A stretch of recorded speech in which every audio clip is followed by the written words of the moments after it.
Well, good morning, and thanks for joining us today. I have a special guest, and we're going to do some fun new things at Ohio Right to Life while everyone is quarantined at home and looking for opportunities to exercise our brains and stay involved in the world outside. So today, we're going to have a conversation with Charles Camosy, who's a bioethics and professor of theology, if that's correct.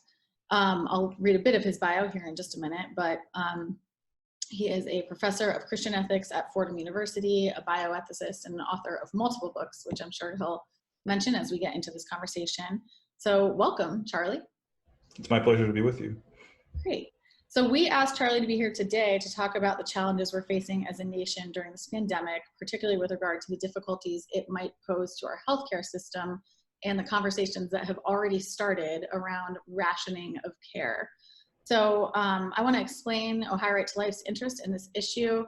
Ohio Right to Life is a pro-life organization. We've been around for over 50 years now. We're best known for our advocacy on abortion issues, but we actually also do quite a bit on end-of-life issues as well. So the mission of Ohio Right to Life is to promote and defend the dignity of life from conception until natural death. And, you know, our advocacy, even lately, has been centered more on abortion. So here in Ohio, we've been fighting a legal battle over the health orders to cease any elective surgeries, which in our minds includes abortions, surgical abortions.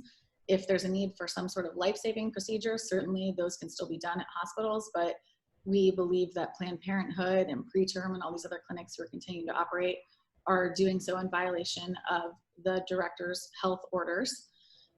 So again, you know, that's kind of what we're most known for and what the media picks on most often. But today, we are switching gears and kind of trying to stay ahead, actually, of another issue that I think is going to become much more pressing in the coming weeks and certainly months. So that is the issue of the treatment of our most vulnerable populations, the elderly and the disabled.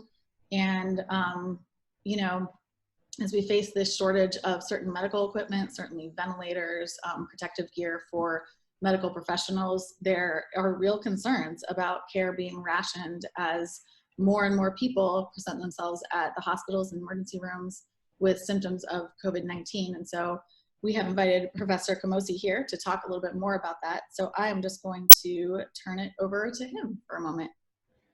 Well, first of all, thanks for your advocacy on the abortion issue related to this. I find it so infuriating, actually, that they want to call themselves as just another kind of healthcare, except when it doesn't work out for them to call themselves a kind of healthcare, right? So, yes. You know, if we want a certain kind of person doing the abortion, like a physician, we say, well, I don't know if physicians have to always be the one to do abortions, or if we want call our clinics healthcare clinics, well, I don't know if we have to be bound by the silly things about having wide hallways for gurneys or something like that. This seems to be the latest example of that, right? Where we just say, well, I know every other healthcare institution is making way for COVID-19 patients, but we don't have to do that. Right. Yes. It's just bizarre. But I'm grateful that you're out ahead of these sets of issues. It's really important, I think, to get out ahead of it. I teach at Fordham and just swimming in this, drowning us in ways that we just are not prepared for. And we're kind of following where Italy and Spain are right now and have been in terms of thinking, I don't know how we're going to treat all these people with the kind of resources we have available to us. We're just in this situation where we got to make horrific decisions. But as I wrote in a religion news service piece recently, yes, we have to ration care, but no, we don't have to lose our humanity in doing it. We certainly don't need to lose our respect for the most vulnerable lives in doing it. Unfortunately, we've seen in Italy and Spain situations where they've decided to ration care based straight up no chaser on age. So right. You're over 65, or if you're over 60, even in some reported cases, you're just out of luck.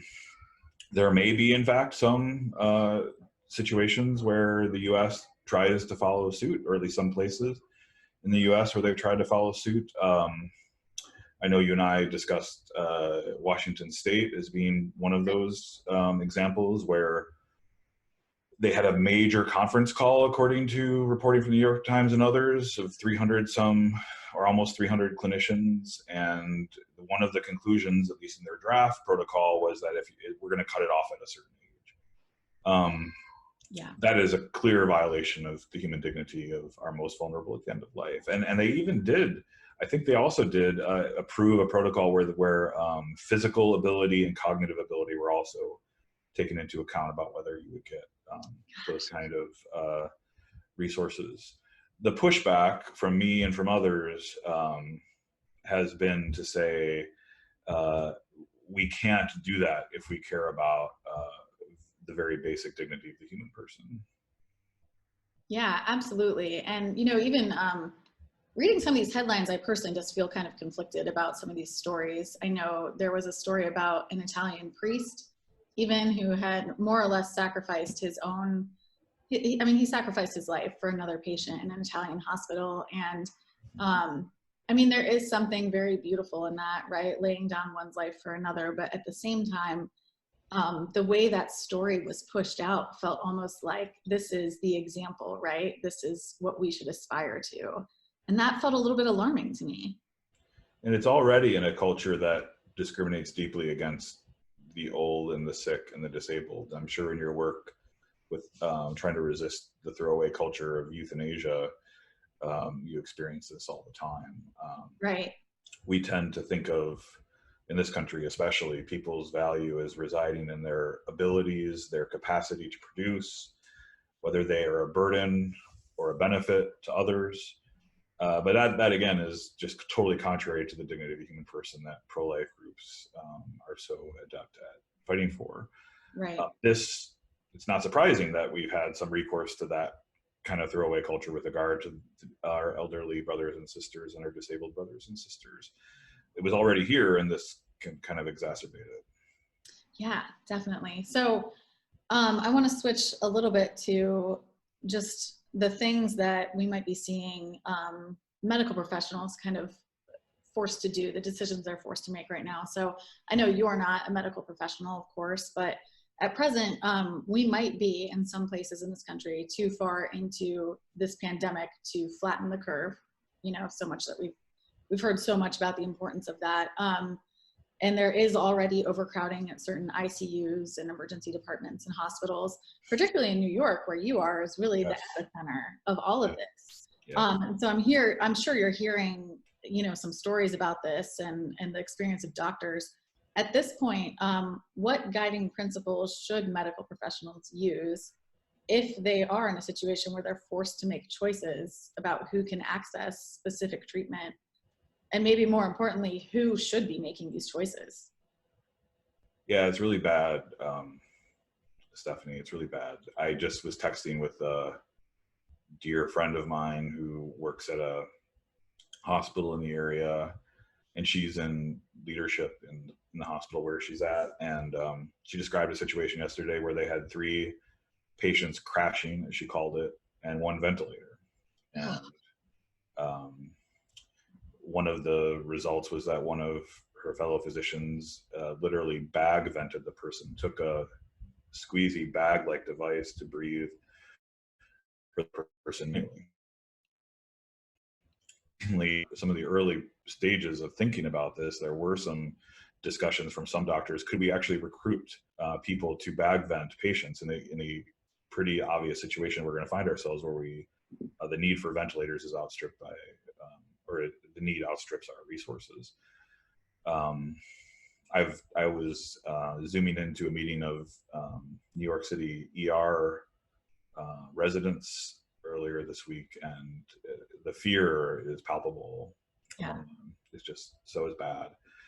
But to get to your questions, again, we don't want to ration care in a way that such a way we lose our humanity and we violate the fundamental dignity of the human person.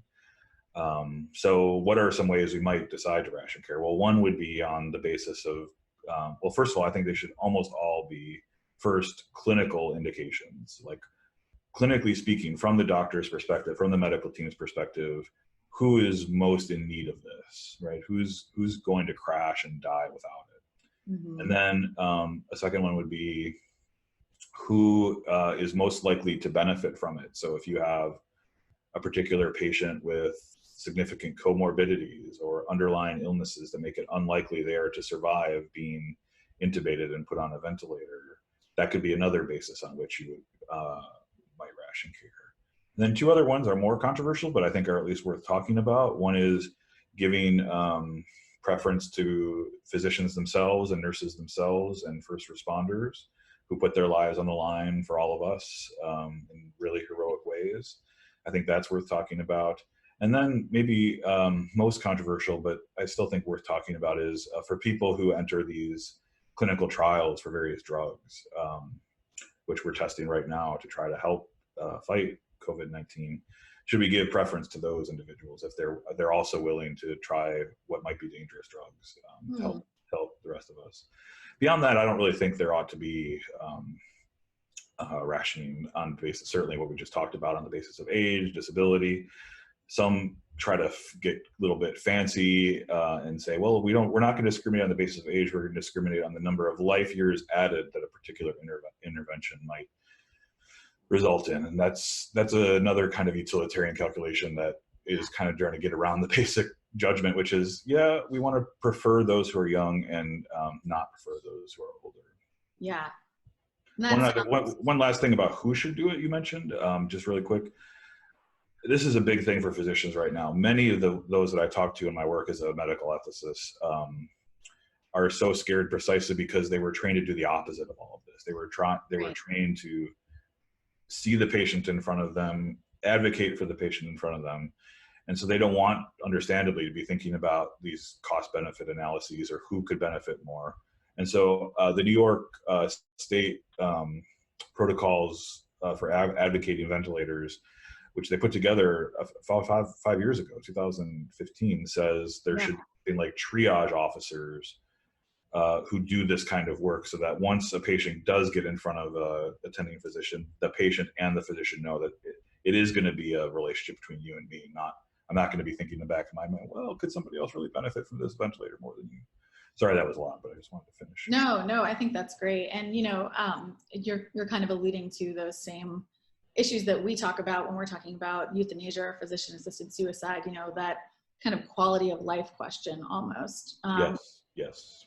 Yeah, and that's almost like the spin then that I'm hearing you're saying that they might be using. Like, instead of saying, we're discriminating based on your age alone, we're looking at what years you have ahead of you, or however they phrase it. Yeah, in fact, in secular bioethics, well, at least in very influential sectors in secular bioethics, they use this phrase called quality-adjusted life years. So should you do any intervention X or Y? Well, you calculate not only the life years, but the quality-adjusted life years. So if you may say giving somebody a ventilator will add 10 years to their life, you not only calculate that if you're in this camp, but you say, well, let's adjust them for quality. So is the person going to have a significant disability as a result of the intervention, or already have one? Well, we're going to adjust it by 5. So we'll take 5 years off of it because we've got to adjust them for quality. These are the kind of judgments that are just, as you mentioned, are so horrific when it comes to euthanasia and other end-of-life care, and at the beginning of life too. I mean, we have abortion done on these bases as well. Yep. We have ages. This is glad you guys are getting ahead of this fight in Ohio, because it's coming, and it's coming on this front in a major way. Yeah, thanks. I think maybe that's a good transition to this next topic too. So at Ohio Right to Life, we are the state affiliate of National Right to Life Committee. And they just this past week, or maybe last week actually, had sent a letter to the Civil Rights Office of the Health and Human Services Department federally, sounding the alarm about the danger of planned discrimination and the need to protect persons with disabilities and the elderly and people with chronic conditions and things like that. So in response, the Office of Civil Rights put out a statement, I believe just a couple days ago, and said that our civil rights laws, I'm reading from the letter now, our civil rights laws protect the equal dignity of every human life from ruthless utilitarianism. Health and Human Services is committed to leaving no one behind during an emergency and helping healthcare providers meet that goal. Persons with disabilities, with limited English skills, and older persons should not be put at the end of the line for healthcare during emergencies. So, you know, we know the president's record on pro-life issues, and he's had some really great people advising him and helping him develop pro-life policies throughout his presidency, which we're grateful for. How much reassurance does it provide hospitals and states with administrations that maybe aren't so pro-life friendly that are going to be compelled to follow that guidance? Sort of a different angle looking at it from a civil rights perspective. Yeah, no, I think, well, as you know, I think from the work you know that I do, I really want to try to bridge the gap between maybe social justice minded people who focus more on civil rights and pro-life people who focus more on human dignity. I don't think we ought to be making this distinction. And here's another example of why I think we ought not to make this distinction. It's powerful, isn't it, to talk about the dignity of the human person being expressed through or being protected by civil rights in this way. I often talk about the civil rights of prenatal children. So speaking with people I disagree with on abortion. Yeah. So I was actually, as luck would have it, on a conference call with Saravino yesterday talking about some of this stuff, and it's just not clear that even with this very good guidance that it's enforceable. I'm not a lawyer, but I think he said something about the Office of the General Counsel being the one to go to make sure it's enforced. So if you guys have some pull or some kind of way of also, in addition to talking to him, to contact the General Counsel's office and make sure that civil rights are being protected during this pandemic and during this emergency, I think that would be very good. Especially, again, this is coming to Ohio in a way that it's going to come to New York, at least analogously to the way it's come to New York. So right. I just mentioned that. Yeah. I would also say now that the guidance has been public, I worry that the people who are going to be putting together protocols or want to put together protocols that are at variance with it are going to go underground and have it on the down low, or maybe even not have a formal policy at all, but allow medical teams and physicians and individual hospitals to kind of do it on the fly or kind of just figure it out. And that makes it very important, I think, for those of us that care about civil rights and human dignity to speak up when we see this happening. So if it's happening to a family member of ours, if one is a nurse or a physician or a healthcare provider of some kind on the ground and sees this happening, we got to speak up and say, is it the case that the civil rights of our patients and the human dignity of our patients are being denied this way, so that the Office of Human Rights at HHS can step in and enforce what hopefully we all want to enforce, which is the basic civil rights of all people, especially our most vulnerable. So that's a long answer to your question. I hope that it's enforced, but I think we need to be especially vigilant to make sure that it's enforced. One last thing about this: I read a really disturbing article at on the website of the New England Journal of Medicine, which talked about the fact that this kind of rationing is more acceptable to the general public if it's done silently. They use the word silently.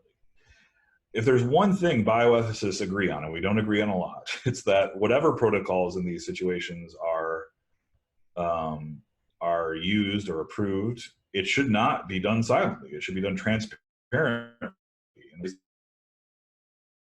That especially families and patients that are coming into the hospital are aware of. That's why I was on Tucker Carlson show recently, and I suggested at the end of the appearance, call your local hospitals and ask them, like, okay, this is a thing, like many hospitals and states are trying to figure this out. What is your policy about triage if you ever get in that situation? And if you have a loved one who's, over 60, over 65, or who may have a disability, depending on how they answer or not answer, you may want to avoid that hospital if you can. You may want to go somewhere else. Yeah, that's really good practical guidance too, for our people who are listening to this. I think that's a great point. So as a human dignity issue, this, not the pandemic, but just sort of the situation that we find ourselves in with healthcare currently, and just really recognizing these shortages that we have in our system. I think we're not used to that as Americans. We just think, you know, we've got this amazing healthcare system. Sure, it's expensive. Sometimes it's not the most accessible, but we're not used to being told, no, you can't access this, right? So just as a human dignity issue, this feels like an opportunity to educate Americans about the value of life and sort of what a pro-life ethic looks like in this. So just for the average pro-life person, not you know, the ER doc, not the ICU doc or nurse who's facing this on the front lines every day, how do you think our members can best engage in this current crisis, sort of in that messaging respect?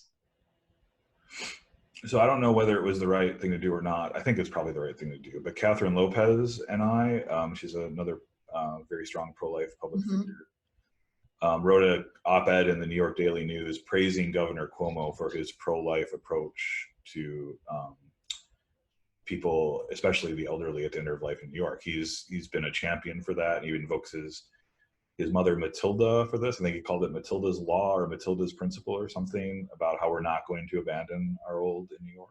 Interesting. And as you probably know, he's one of the worst when it comes to abortion. Yeah. But we really held our, even lit up One World Trade Center after they passed the Reproductive Health Act in New York, in just a gross example of terribleness. But on this issue, he's been so good. And I think it's good to point that out when our opponents are standing up for human dignity and the civil rights of the most vulnerable in ways that are frankly countercultural. And he's done that, and that's good. But I think and we only hinted at the abortion piece, like we didn't make it about abortion. And I think that's probably the way to handle this, is to say to people who maybe don't share our views, wow, it's really good that all of us are doing what we can to help. In some ways, what we're doing is we're putting our own autonomy and freedom and choice aside, right? In social distancing and isolating, or the most vulnerable. But that is really at odds with our current pro-choice and even pro-abortion mentality, isn't it? Like, where autonomy and freedom and choice come before dignity of the human person, and before especially the most vulnerable among us. Yeah. But I don't think now is the time to really kind of scream and shout that and say, why don't you get right with abortion? You know, I think it's better to kind of hold our fire on that and hint at it more than say it directly. And there will be a time. I mean, we're living through a moment in history. Books will be written about this. Major long form articles will be written about this. We'll be talking about this with our children and grandchildren, hopefully for a very long time. Maybe if we can take maybe a medium term view as opposed to a short term view, is like, how can we then marshal the kind of energy and decisions that we've made as a culture to put aside our own autonomy and freedom and choice for the benefit of a vulnerable population at risk for death. What other ways can we then transition and live out those principles more consistently? And I think that'll bear more fruit. If we send the message that we want to use this crisis for some other agenda, and I support the agenda, I think we might undermine ourselves, actually. So that's at least my 2 cents. Yeah, that's interesting. Okay, so I like the idea of just sort of kind of focusing on the thing at hand, right? Like having people just talk about the issues at hand, and you can hint at it and say, isn't it interesting that we're putting our autonomy and freedom and choice aside, for this human life that is often discarded. And maybe even say, like, that maybe there'll be times to talk about this down the future, about abortion or euthanasia and other issues. But again, I think the last thing we want to do, in my opinion, is allow those who are skeptical of us or even don't know a whole lot about us to say, well, that really sounds like they're using this crisis for their own political agenda or something. Yeah, that makes sense to me. Okay, those are kind of the end of all the questions that I had, but I did want to offer you the opportunity too. I know you, obviously you teach at Fordham and you write pretty extensively about ethics and bioethic issues in particular. Are there any resources out there that you want to suggest that people look at as follow-up? Maybe things you've written, or just, websites or groups that you like to follow? Yeah, well, in part because of the Democratic Party's apparent refusal to acknowledge that 25% or even 33%, depending what poll you look at or how you interpret the poll, are pro-life. I recently stepped down from the board of Democrats for Life and joined something called the American Solidarity Party. So if anyone watching this is frustrated with our current politics, and that would be me, I encourage them to try alternatives. We don't have to play in this sandbox with only these two people. There are alternatives, and faithful pro-life alternatives, in my opinion, and the American Solidarity Party is the best of those. Not perfect, but the best of those. I might also suggest, if I can, that folks take a look at my book, Resisting Throwaway Culture, which tries to articulate a pro-life ethic across the board with regard to abortion, euthanasia, and how we treat the elderly, and also, like our sexual culture and a hookup culture that throws people away and puts them at risk for violence, and also the migrant who is discarded and sent back to war-torn areas where they are marked for death. And yeah.